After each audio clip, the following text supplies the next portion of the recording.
Magandang gabi sa inyo.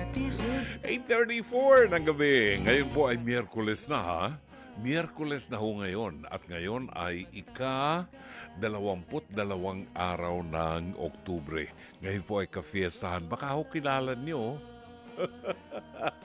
Baka kilala nyo itong santo na ito. October 22 ang kanyang kafiestahan. Ang pangalan po niya ay popular na popular sa atin. Popular na popular sa mga Pilipino. Ang kanyang pangalan, itong santo na ito na nagdiriwang ng kanyang kapiyastahan ay si Pope Saint John Paul II. Ayan, di ba? Marian Pope yan, Marian Pope.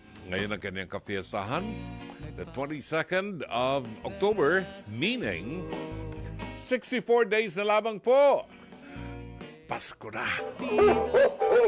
Merry Christmas! Anong mangyari? Ang pag-ibig sana'y maghari. Sapat ng si Jesus ang kasama mo. Natuloy pa rin ang Pasko. Merry Christmas! Ay nako, tuloy-tuloy lang ang Pasko. Kumusta ang lechon? Ang sarap manginain ng balat ng lechon. 64 days to go, Christmas na ho. Merry Christmas, Santa. Christmas! Tatandaan nyo, Hunyo pa lang bumabati na kami sa inyo ng Merry Christmas.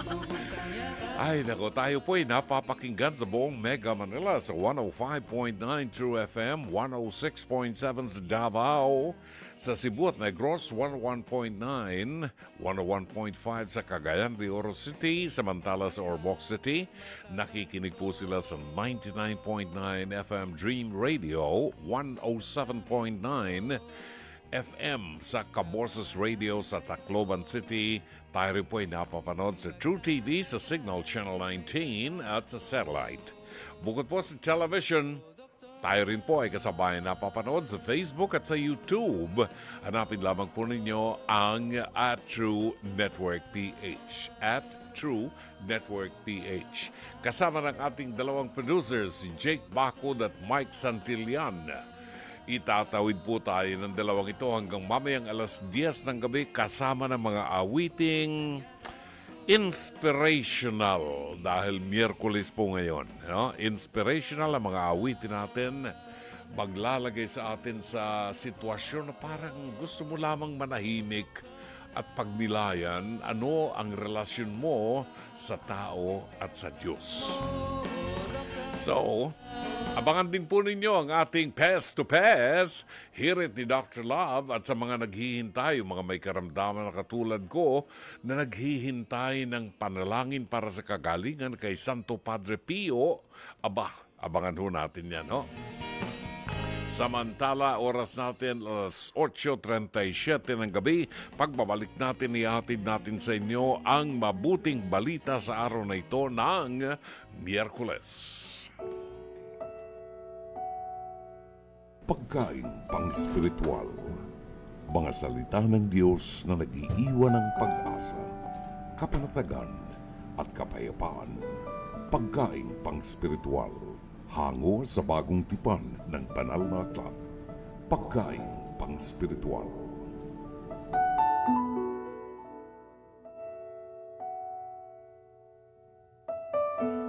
Narito ang ating pagkaing pang-spiritual sa araw na ito ng Miyerkules, 22 ng buwan ng Oktubre, kafiestahan ni Saint John Paul II, Santo Papa. Ang mabuting balita ay matatagpuan sa 12 kabanata ng Ebanghelyo sangayon kay San Lucas, talata 39 hanggang 48. Sinasabi ko sa inyo, kung alam lamang ng may-ari ng bahay kung anong oras darating ang magnanakaw, hindi niya pababayaang makapasok ito. Gayunman, kayo man ay dapat na humanda, sapagkat darating ang anak ng tao sa oras na hindi ninyo inaasahan. Nagtanong si Pedro, Panginoon, sinasabi po ba ninyo ang talinghagang ito para sa amin o para sa lahat? Sumagot ang Panginoon, sino nga ba ang tapat at matalinong katiwala? Sinong katiwalang pamamahalain ng kanyang Panginoon sa kanyang sambahayan upang magbigay sa ibang mga alipin ng kanilang pagkain sa takdang oras? Pinagpala ang aliping madarat nang gumaganap ng tungkulin pag-uwi ng kanyang Panginoon. Sinasabi ko sa inyo, pamamahalain siya ng kanyang Panginoon sa lahat ng ari-arian ito. Ngunit kung sasabihin ng aliping yun sa kanyang sarili, matatagalan pa ang pag-uwi ng aking Panginoon, bubugbugin niya ang mga kapwa niya aliping lalaki at babae. At siya'y kakain, iinom at maglalasing. Darating ang kanyang Panginoon sa araw na hindi niya inaasahan at sa oras na hindi niya alam. Buong lupit niyang paparusahan ng kanyang Panginoon, buong lupit siyang parurusahan ng kanyang Panginoon at isasama sa mga suwail. Ang aliping nakakaalam ng kalooban ng kanyang Panginoon, ngunit nagpapabaya o ayaw tumupad sa mga ipinagagawa nito, ay paparusahan ng mabigat. Ngunit ang aliping hindi nakakaalam ng kalooban ng kanyang Panginoon, magkulang man siya sa kanyang tungkulin, ay parurusahan lamang ng magaan. Ang binigyan ng maraming bagay ay hahanapan ng marami. At ang pinagkatiwalaan ng lalong maraming bagay ay pananagutin sa lalong marami. Ito ang mabuting balita ng Panginoon. Pagkain pang-spiritual, mga salita ng Diyos na nag-iiwan ng pag-asa, kapanatagan at kapayapaan. Pagkain pang-spiritual, hango sa bagong tipan ng banal na aklat. Pagkain pang-spiritual. Salamat po, 8:42 ang tumpak na oras sa palatuntunan ng Dr. Love Radio Show. Kasama niyo po si Brother June Banag hanggang mamayang alas 10 ng gabi.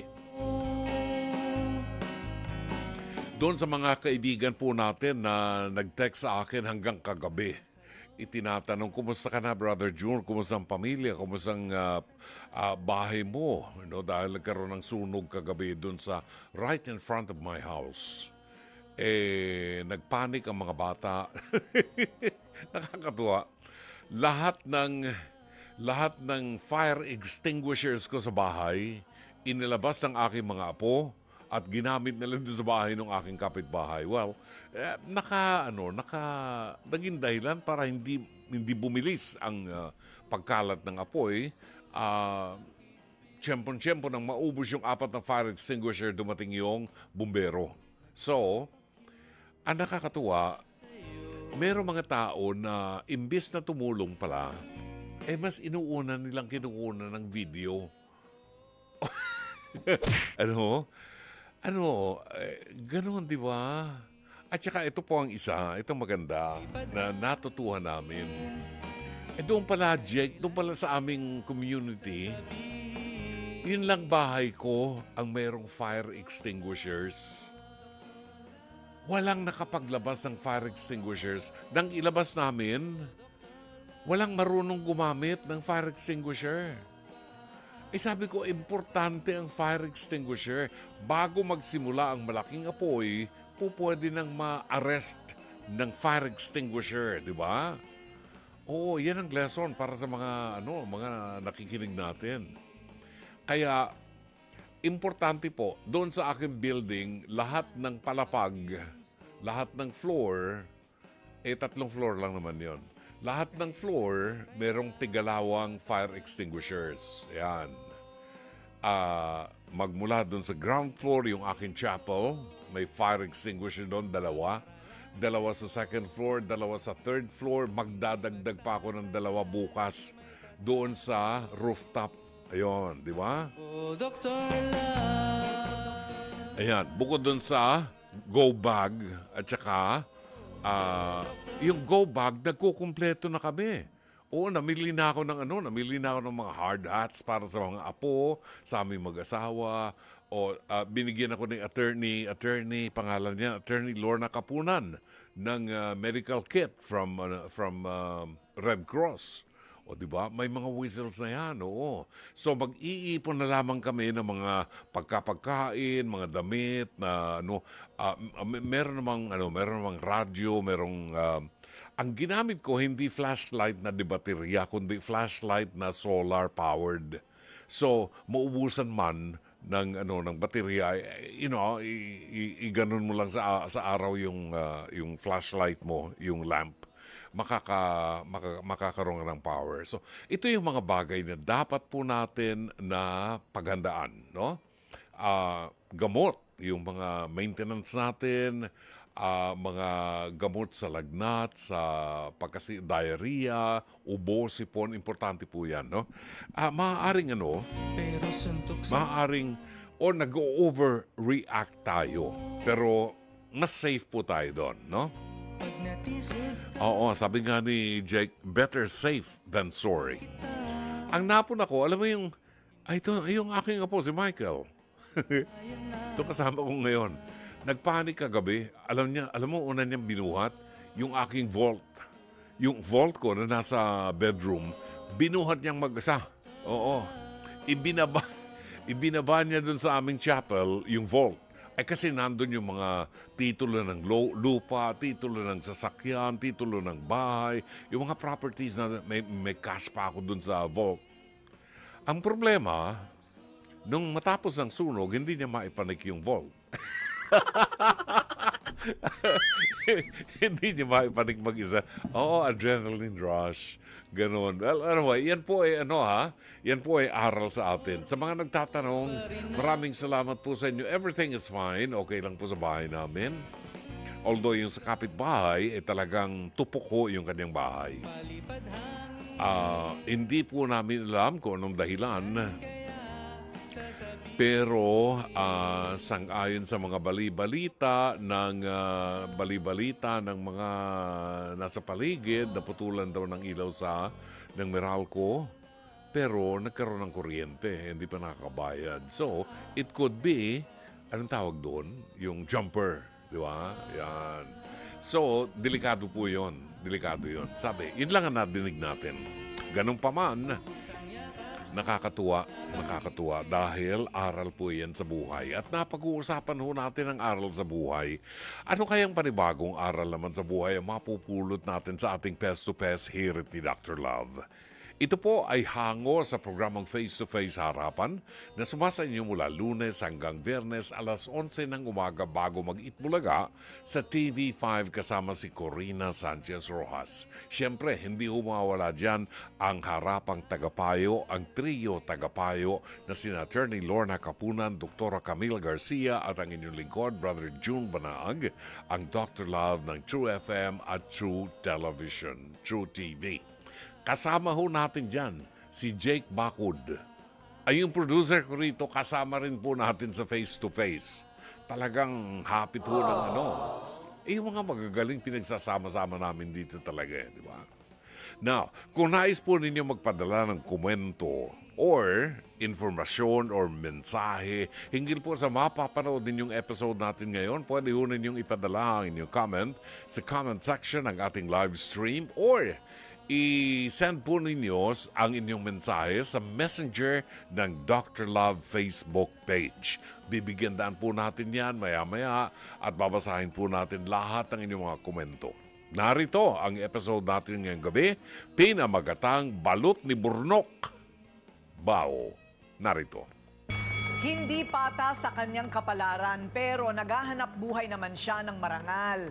Sana lang daw wag namang sirain at siraan ang negosyo na kanyang pinaghihirapan. Burnok, humarap ka na.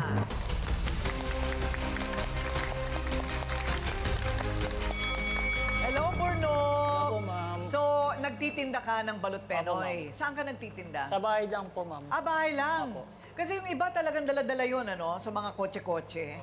So sa bahay, Opo. meron kang pwesto o alam na ng tao nakakatok sila? Tinatawagan lang po, online lang po. Ah, ganun? Totoo ba? Opo, ma'am. O, malakas naman ang benta mo. Nakakaubos po ako ng 6 na tray. Na? 6 na tray po. 6 na tray. Wow! O, so anong problema, Burnok? Ayun po, sinasiraan po ako ng kumpare ko po sa balot po. Okay. Pagsira sa akin, Kumpare mo pa naman. kumpare ko po. Okay. Anong sinasabi? Pangit daw po ang balot ko. Sabi ko, pangit balot ko. Ba't mo ako sisiraan na ganito? O bakit? Ano ang motibo na sinisiraan ka niya? Nasira po yung balot. Oh. Pero po, yung balot ko po, bagong bili po sa palengke. Okay. Kaya doon siya nagre-reklamo. Sabi niya, sira. Sira po. Eh, hindi pa siya naman ang bibili sa'yo?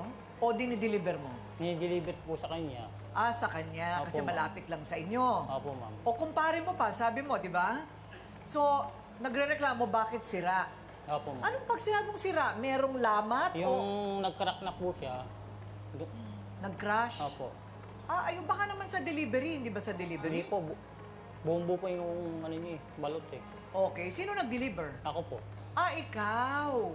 Ipakita nga natin, Ryle, at ipagmalaki natin ang ating pagka-high-tech dito sa programang ito. Wow! Iba na ang face-to-face, Ate Corinne. May gulong! Wow! Level up! Ang ganda po, Ate Coring. Alam niyo po, kasi yung Global Tech, tuwan-tuwa sila sa atin na may mga nag-aaway na malala, tas sa ending bati-bati. So, nagregalo sila sa atin ng monitor. Ah, talaga naman! Nakikita natin dito ngayon sa ating high-tech na gadget ang ebidensya kung gaano kaliit lamang ang kanyang pwesto. Meron siyang chicharon, balot, penoy, pero maliit lang ito, nakalagay lang sa styrofoam. Opo, ma'am. Okay, ayun. Nakakatuwa ang mga tao na nagtsatsaga. Kaya naiinis ako sa mga tamad eh. Hindi ba? Yung mga naghihintay na lang ng grasya. Magkano ang puhunan mo sa ganyan? 2,000 po, ma'am. Sa bawat araw. Opo, ma'am. So nababawi mo naman yun, may kita ka pa. Hindi, ma'am. Ay, hindi, Pag bakit? may nasira, ma'am, tinatapon namin. Ano pag nasira? Nabulok, Oh. doon po, tinatapon na lang po. Kasi hindi na po pwedeng balik sa tindahan po eh. Oh, so sabi mo nakaka-6 na tray ka sa maghapon. Eh di ubusin mo na lang yung 6, 7. Huwag ka nang bumili ng sobra. Kaya nga, ma'am. Oh, ganun yun. Ano ang pinagsasabi? Bulok daw, sira, dahil nga sa ang na-deliver mo, sira. Opo, ma'am. Nako, ano ba naman yan? Okay, tanungin natin kung ano naman ang kabilang panig. Sa totoo lang, siya raw daw dapat ang magreklamo sa balot ni Burnok. Pero grabe din daw ang mga paratang nitong si Burnok na grabe daw makahingi ng balot itong si JR. Nako, JR, ano ba ang totoo? Humarap ka na. Asang-araw po kaya, dito mo pa dinila yung reklamo mo ha. Oh, bakit? Alam mo, kailangan mo talagang kumain ng marami pang balot, JR. Ha? Oh, anong problema? Ma'am, di naman po totoo yung ma'am, na mabaho, ma'am. Basag po, bumili po ako ng balot sa kanya. Basag. Kasi binabalik ko po sa kanya, ayaw niya ibalik. Ayun, so ayaw mo nang ipabalik. Sandali, hindi ba ang balot, kailangan mo naman basagin talaga para Yun nga po, kainin? ma'am, kasi ma'am, bumili ka po, ma'am. Wala na po siya sa ma'am. Ah, wala na yung sabaw. Okay, so hihimayin pa natin itong problema sa balot na matagal na kayo magkumpare. Yes po, ma'am. Oo, magkaibigan naman pala kayo. O, dahil lang sa balot, biro mo, magkakaaway kayo sama ng tingin ni JR, oo. Ang sabi ni JR, hindi naman daw talaga masarap yung yung balot penoy ni Burnok. Pero kain ka naman daw ng kain. Hindi totoo yun, ma'am. Ha? Hindi totoo yun. Ay, hindi totoo. Nisiraan niya lang ako. Eh, minsan ka lang nag-order. Hindi, ma'am. Kumbaga, ano po, ma'am, bumili ako sa kanya. Pero, ma'am, minsan talaga, ma'am, namutang ako sa kanya. Pero binabayaran ko naman po. Ah, hindi ko tinatanong pero lumabas. Hindi po, bro. Na kuminsan umuutang ka. Yes po, ma'am. Oo. So, teka muna. Masarap ba o hindi yung kanyang balot? Hindi po, ma'am. Ah, hindi. Bakit? May timpla ba yun? Wala namang timpla yun. Nasa ano ba yan? Nasa pagluluto? Burno? Hindi, ma'am. Nilalagyan po ng asin niya, ma'am, sa bechin para lumasa siya. Ah, para lumasa. Opo, ma'am. Yung pagka binuksan mo na. Opo, ma'am. Hindi, kahit ayun. nilaga mo siya. Oo. pwede na yun. O, dito sa ating mesa ng ebidensya, nandyan hindi lang chicharon at saka suka, meron siyang balot. Ikaw nga. Sige nga, kayo nga. Pwede bang ako chicharon na lang? Hindi talaga ako kumakain ng balot. Naaawa ako sa sisiw.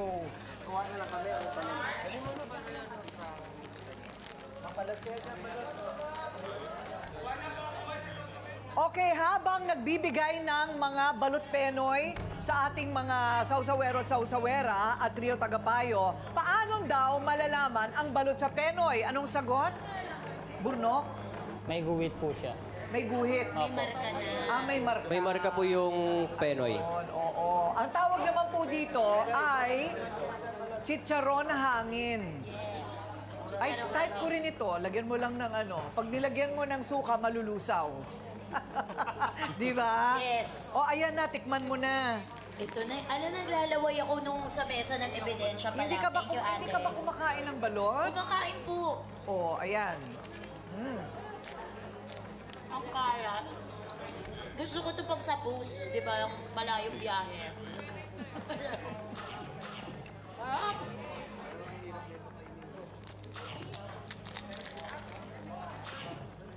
Talagang hangin eh. Oh.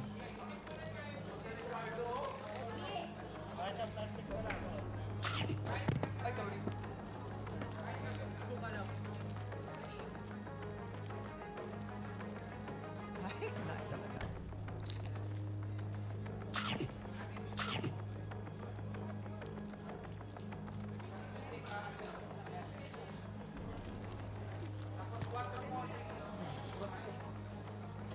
Okay, so ako, hanggang chicharon lang po ako. Naaawa po ako sa sisiw. Never po ako nakasubok po ng balot o penoy. Pero eto, si Ryle at si Tuesday, nakapangalawa ka na, Ryle, tumigil ka na. Hindi, isa lang po. Ha, isa lang ba yan? Naubos na. Okay, pati ang ating trio tagapayo, natikman din nila, sausawero at sausawera. Ano ang hatol? Masarap ba?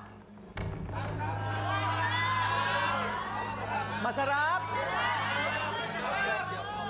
O, dito kayo. Kulang sa asin! Masarap ba? Hindi, nabitin ako. Meron po kasi Masarap ba? Ayun, o. Maayos ba, Doc Camille? Okay to, okay to. Okay na okay siya? O, ayan. O, so, yun ang pruweba na yung kanyang binibenta, hindi naman hindi masarap. Pero hindi yun ang reklamo naman ni JR. Ang reklamo ni JR, basag na, wala nang sabaw. Okay, so, malaking bagay ba kung papalitan mo na lang yung iisang balot lang? Ang ginagawa mo, nagpapakamatay ka na. Hindi, yung sabon. Sabaw mo. Talaga naman. Nagpipilita Corrales ka pa dyan. Okay, o, so, itong reklamo niya, isang balot lang ba ang pinag-uusapan? 4 po. 4 na basag na. Ha? Tama ba? Yes po. Magkano isang balot? 25 po. Ayun, 100 piso rin.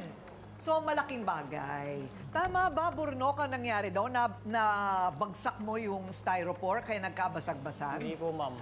Ah, paano?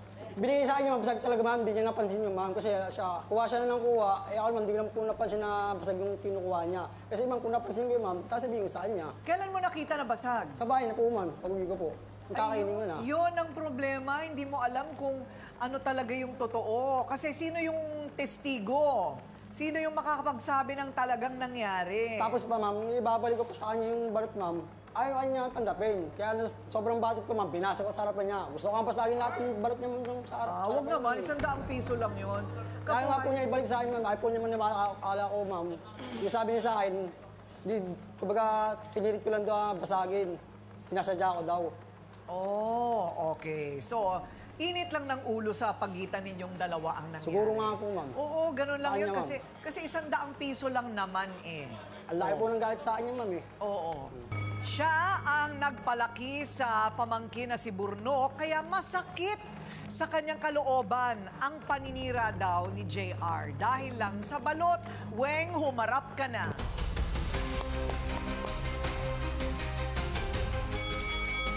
Kasama ka sa paglalako ng balot. Totally po, nasa bahay po siya, labas na po ng bahay, yung paninda po niya. So, totally, doon lang po siya sa harap. Totally, siya yung pamangkin ko, ang pinalaki ko. 4 po sila. Dahil yung mama niya, nag-abroad. Bata pa siya, 8 years old. Oh, hirap din ano, Opo. yung nanay mo pala nasa Opo. abroad. Oo. Nagkikita naman kayo paminsan-minsan. Ngayon po, nasa bahay na po Nasa siya bahay ngayon. na. Totally, hindi na po nag-abroad si ma'am niya, matanda na eh. Oo. So, totally si Bornok, isip niya, isip bata. Kaya hindi naman po, nalalaman ko na lang po sa kapitbahay namin, nabubuli siya. Na inaaway nila, na inaano ko yung pamangkin ko. Anong sabi ng doktor? Kaya mong mag-aral? Kasi pwede ka namin pag-aralin. Gusto mo mag-aral na? Pwede naman po. ALS, oo. Hindi ba? Para ano, para... Added skill. Oo, para meron ka rin pinaglilibangan na matututo ka pa. Nahihiya na rin daw po siya, ma'am, kasi po, ano daw po, matanda na siya. 38 years old din Eh ano yata. ngayon? Meron nga 50 eh. Ganun Bumabalik po. ng grade 1. Meron. Yung negosyo po niya, inuutang ko lang po sa Bombay. Ako po na nakikipag-usap kasi gusto niyang talagang magtinda.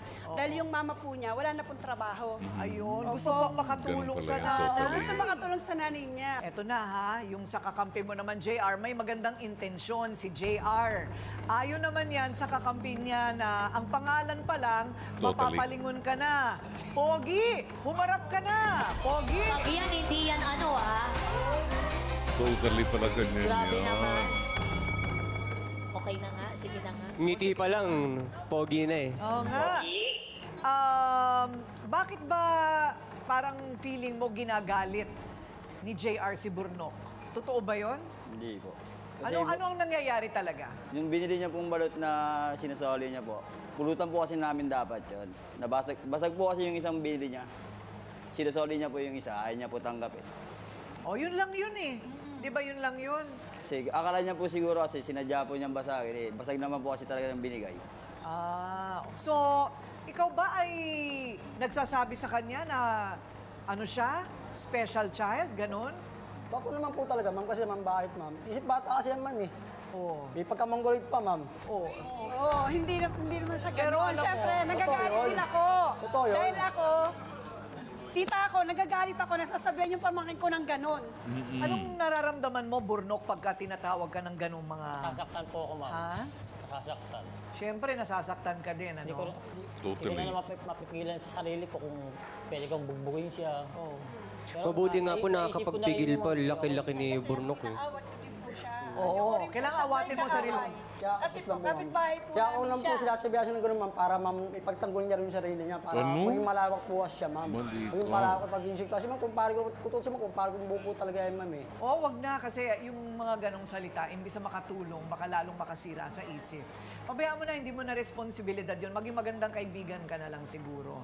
So, okay, Burnok, gusto mo naman mag-aral. Opo, ma'am. O, kita mo, feeling ko talagang there's nothing deficient. Okay, Dr. Love. Paano Totally. natin patutubuin ulit ang love sa pagitan ng dalawang magkaibigan naman? Salamat, Ate Kuring. Ano lang, nakita ko lang kay JR yung...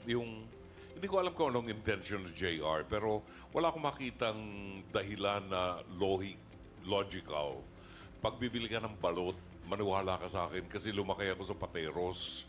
Kaya alam ko yung mga balot na yan. Kung bibili ka ng balot, ang unang tinitingnan mo kung buo o basag.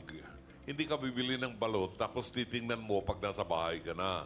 Normally, sinisilip mo na yun kung basag. Talagang pag nabasag ang balot at lalo nasira yung parang filament niya, nahahanginan yung loob ng balot, pag lumamig yun, hindi mo na makakain yun. Ang sama ng lasa. No? So, ang nakikita natin dito, yung shortcomings, kakulangan ni Burnok. Sana naman kasi JR, maunawaan mo na siya na may special needs siya. Una, hindi siya, yung term ni JR kanina, mongoloid. Hindi siya mongoloid, ano? Yung mongoloid, hindi na natin ginagamit yung masyadong insulting yun para doon sa mga people with special needs. Dapat maunawaan natin siya. At bilang kaibigan, ikaw siguro ang dapat magprotekta at makaunawa sa kanya sa halip na samantalahin mo yung kahinaan niya. Dito makikita, kailangan ng mga taong katulad ni Burnok ang compassion ng mga taong nakapaligid sa kanila. Ngayon, alam mo na, yung kasaysayan ni Burnok na marami siyang pinagdaanan na traumatic. Siguro ito yung panahon para ikaw mismo makaunawa sa kanya at maramdaman niya na kaibigan ka niya at masasandalan ka. Ayan.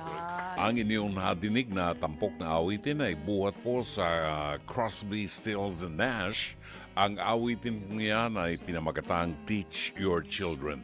Tayo na mga magulang ay may karapatan at tungkulin na turuan ang ating mga anak at disiplinahin at magtanim ng moral values sa ating mga anak.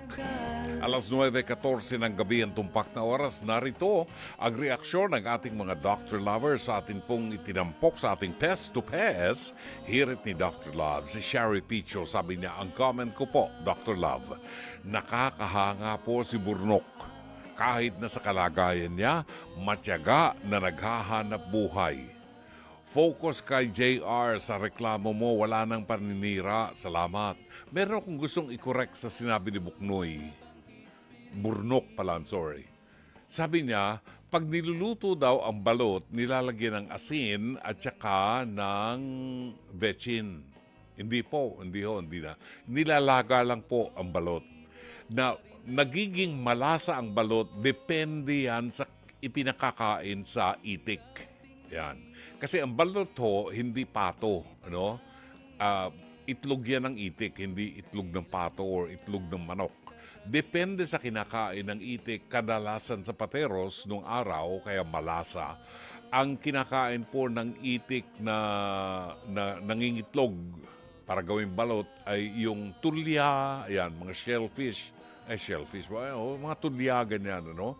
Yun ang kinakain nila kadalasan, kaya malasa. Now, kapag ang balot ay nabasag, okay, at saka nasira yung parang sa loob, pinasok ng hangin, lumamig. Pag ang balot po ay nahanginan ng matagal at lumamig, hindi nyo na po makakain niya, malansa.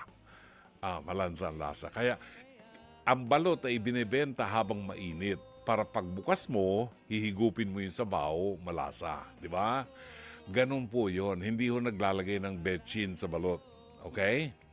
Jen Magno, bakit mo irereklamo na walang sabaw ang balot? Makikita mo naman kung basag ito o hindi.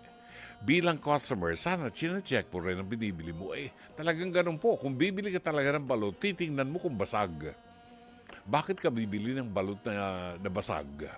Kasi nga, kung basag na nga, baka pinasok ng hangin, iba ang lasa nun. Di ba? Iba ang lasa nun. Ang binabayad mo naman ay buo. Ba't ka magbabayad ng basag na balot? Yung ibang mga nagtitinda, kapag nabasagan ng balot, binababaan ng pressure nung nabasag. Ayun. Okay, Jacqueline Ginto. Grabe naman kayo. Alam niyo nang may kapansanan, binubuli niyo pa. Wag noong inaantig. Nagsisimula ka ng gulo eh. Siyempre, pag bumili ka, tingnan mo kung basag o hindi. Dapat din ay inuunawa nyo kasi isip bata pala at ginaganyan nyo pa. Ikaw kaya nasa katayuan niya. Palit kayo ng sitwasyon.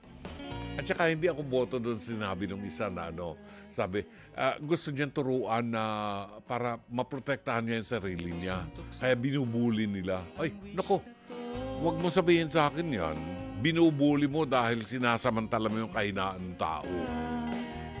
Hindi ganyan ang pagtuturo. Maria Carmina, curious ako, Dr. Love, bakit daw sa gabi lang dapat kinakain ng balot? Hindi po totoo yun. Ako nga, miski tanghali kumakain ng balot. Basta merong available na balot, okay na. Di ba? Noong araw, ang balot sa amin sa Pateros ay 3 ang piso. 3 balot, piso. Oo. Tapos naging 10 pesos yung 3 balot. Yun. Ngayon, hindi ko na alam kung magkano eh.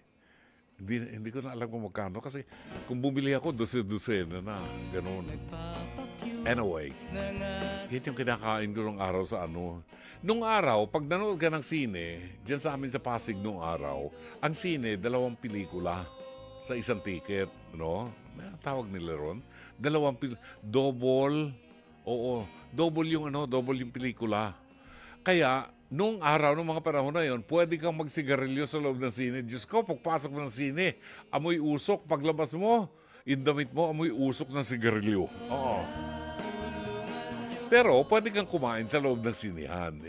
Yan ang binabaon ko. 3 piso nung araw 3 piso ng balot. Yan ang binabaon ko. 3 balot ang aking binabaon. Yun ang inangat-ngat ko sa loob ng sinehan. Eunice Pepito, si JR naman. Kung makapagreklamo lang talaga, oo. Kung binigyan ka ng basag na balot ni Burnok, di wag mong kuhanin, isuli mo sa kanya. Joyce Hipolito, hindi naman siguro sinadya ni Burnok na makapagbigay ng basag na balot. Sana ginawa nilang adobo yung balot. Oo nga, di ba? Lance Abelion, nakakatakam naman po ang episode. May kainan po talaga na nagaganap. Ba't naman po ganon? Kidding aside, dapat po ay unawain si Burnok. Imbes na kung ano-anong sabihin, si Burnok ay masasabi kong masipag. Keep it up. Kay JR, bawas-bawasan ng talim sa kanyang pananalita. Totoo yan. At si Banjo Andres naman, Dr. Love, dahil mahilig kayo sa balot, tatanungin ko po kayo, paano nga ba malalaman kung luma o sariwa ang balot? Yan. Actually, ang totoo, sa amin po, sa bahay namin, kung bibili kami ng balot na hilaw, papaluto ko kay Mrs. Si Mrs. ang talagang mas magaling magluto ng balot dahil taga-patero siya. Okay. Yung balot na yan, pag hindi namin naubos, nilalagay namin sa ref. Oo. Tumatagal yan kahit 3 days. Nilalagay namin sa ref. Pagkatapos, bago ka kumain, magpapakulo ka ng tubig. Pag kumukulo na yung tubig, doon mo ilalagay yung balot. Yan, papatayin mo na yung apoy, no? Kasi baka mabasag na yung doon mo ilalagay yung balot. Iwanan mo lang doon. Para nakababad siya sa mainit na tubig. Pwede mong kainin uli yan. Mga 3 balot sa araw, ayos yan sa akin, no? Lalo na yung, may malamig kang serbesa, di ba? Mayroong bar at saka balot. Diyos ko. Balot at saka chicharong bulaklak. Yan. Pagkatapos meron kang serbesa, buhay na buhay. Ay, nako, parang maintenance. Yun nga Bawal daw yan sa may problema sa kidney. Katulad ko. Pag wala ang doktor, papinsan-minsan lang naman, di ba? Pagka mayroong okasyon, sa bote, okay na yan. Di ba? Wag lang yung heart decor talaga. Narito yung mga nag-text sa atin, Shout out lang tayo kay Belen Vertudazo ng Paranaque. Nanonood daw po sa atin ngayon. Maraming salamat. Ang kaibigan ko si Alfred Saban, gabi-gabi ho. Bagamat hindi nagte-text, gabi-gabi ho ay nakikinig sa programa natin. And we appreciate that very much. Alfred, alam ko na nandyan ka lang, tahimik ka lang, pero nandyan ka palagi because you are a true friend. Francis Anthony Gador, happy feast day of St. Pope John Paul II. JP2, we love you. Pray for us. Listening from Antipolo City, Lori Feria Flores ng Pasay. Shout out tayo kay Chato Sakluti ng Novaliches. Engineer Mercy Santos, patiently watching and listening to your program. Maraming salamat, Engineer Mercy Santos. Roberto Ignacio, magandang gabi Kuya John. Happy midweek. Pakibati naman po yung tita ko na si Teresa Ignacio Gonzalvo at yung asawa ka at tito ko na si Jaime Gonzalvo. Kasi po, babalik na sila sa Pilipinas mula sa Tokyo, Japan mamaya. Yan, buhat sa Pasay City. Alani Hungko ng Kuwait. Lilian Panaligan Buen ng Paranaque. Magandang gabi sa inyo.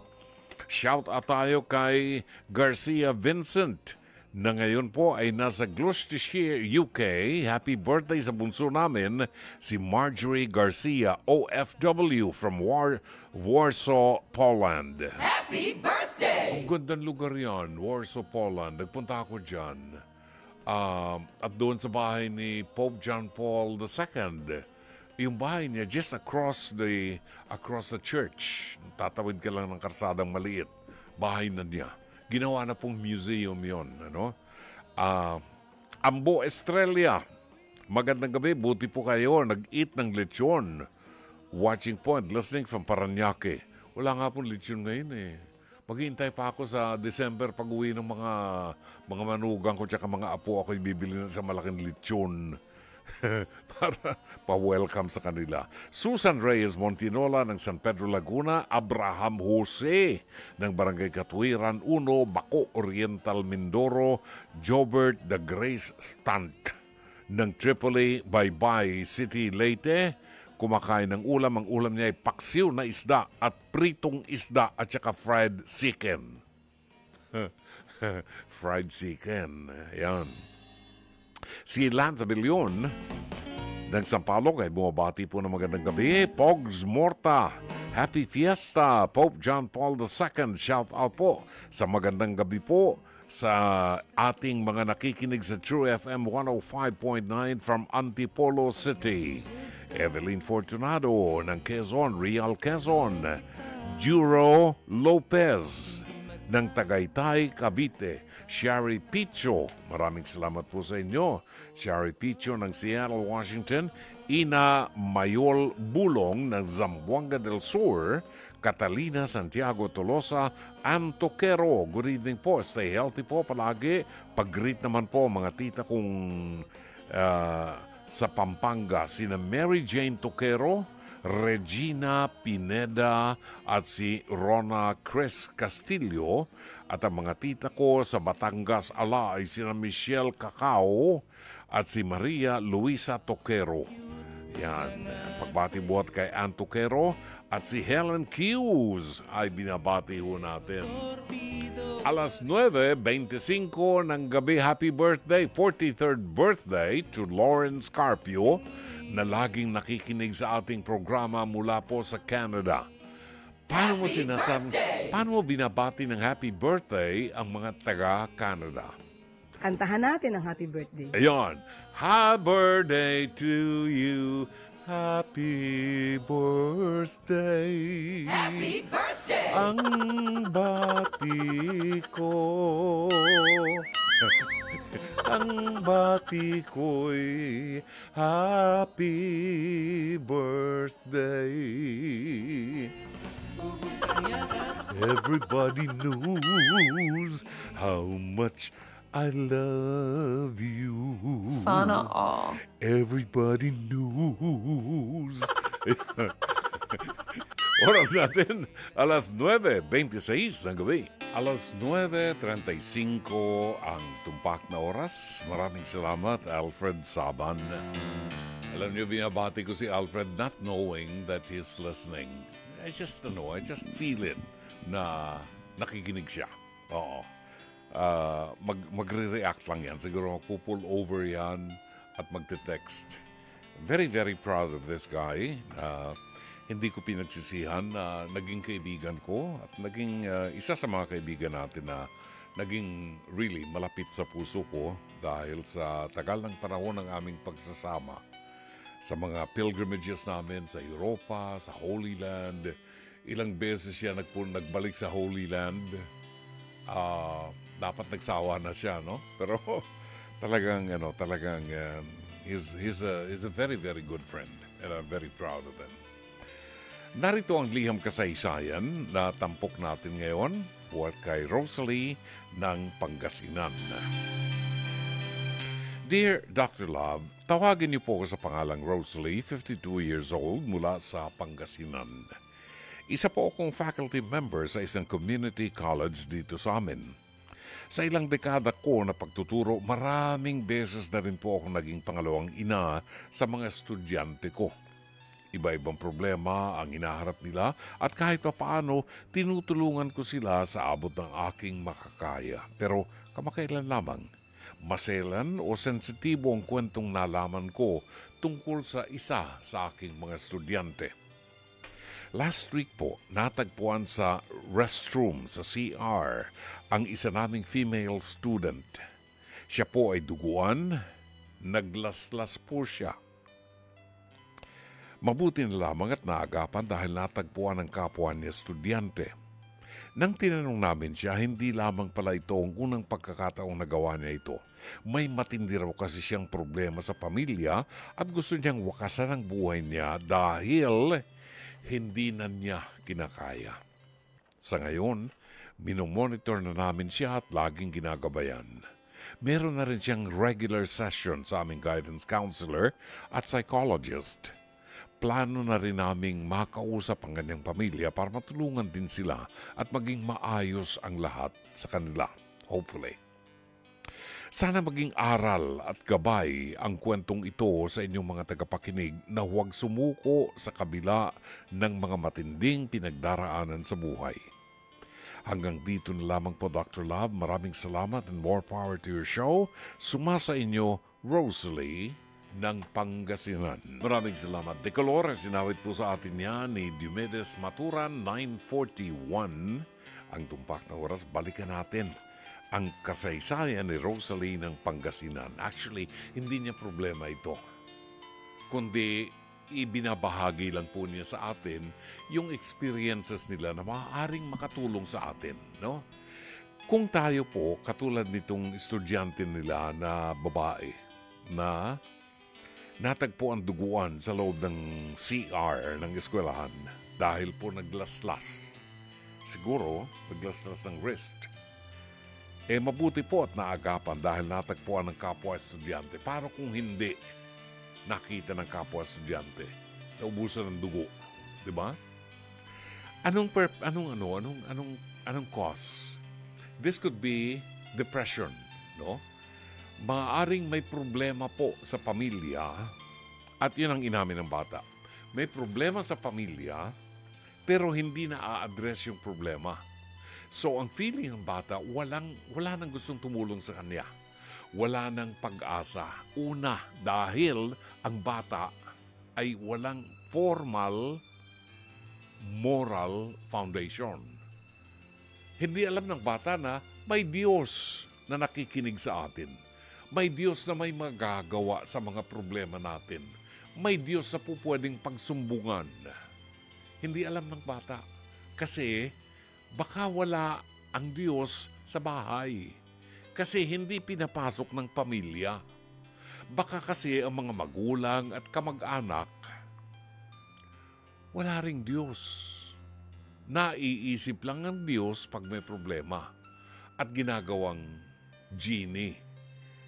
Magdadasal lang sa Diyos, hihingi ng solusyon sa problema. Ganyan po kadalasan. So, pag may alam tayong Diyos na makapangyarihan, na nagmamahal sa atin at nakalaang tumulong at kayang tumulong, hindi tayo mawawala ng pag-asa. Ang bata, wala nang matakbuhan. Akala niya, wala nang pag-asa. And the best solution is tapusin ang lahat. Pati ang buhay niya, tapos na. But hindi alam ng bata, pag tinapos niya ang buhay niya, the more sa impyernong punta niya. Kasi hindi mo pwedeng kitlin ang buhay mo dahil hindi sa'yo galing yan. Kaloob ng Diyos. Kaya nga, napakalaking kasalanan ng suicide. So ano? Baka po kasi nalilimutan natin na ang mga bata at mga estudyante na kamag-anak natin, mga anak natin, ay may damdamin din po na katulad natin. Ang kailangan na meron silang matakbuhang kaibigan who is willing to listen. Kagaya ng programang Dr. Love. Nakahandang makinig at magbigay ng opinyon sa mga problemang gusto niyong dalhin sa programa. Ganyan ang kaibigan. Yung kaibigan na kahit makinig lang, yun ang kulang ng mga batang nauuwi sa depression dahil sa walang nag-a-address sa pangangailangan ng mga batang ito. Sana po ang kasaysayan ni Rosalie ay makapag-iwan sa atin ng aral sa buhay at muli bantayan natin, tingnan natin ang ating mga anak, baka dumadaan na sa depression. Sana'y natulungan ka ng palatuntunan ito. As always, Dr. Love. Mga kapatid, ito po si Brother June Banaag. Dito tayo sa totoo. Dito tayo sa True FM. Mag-subscribe at i-follow ang mga social media accounts at True Network PH sa FB, Instagram, X, YouTube, TikTok, and podcast.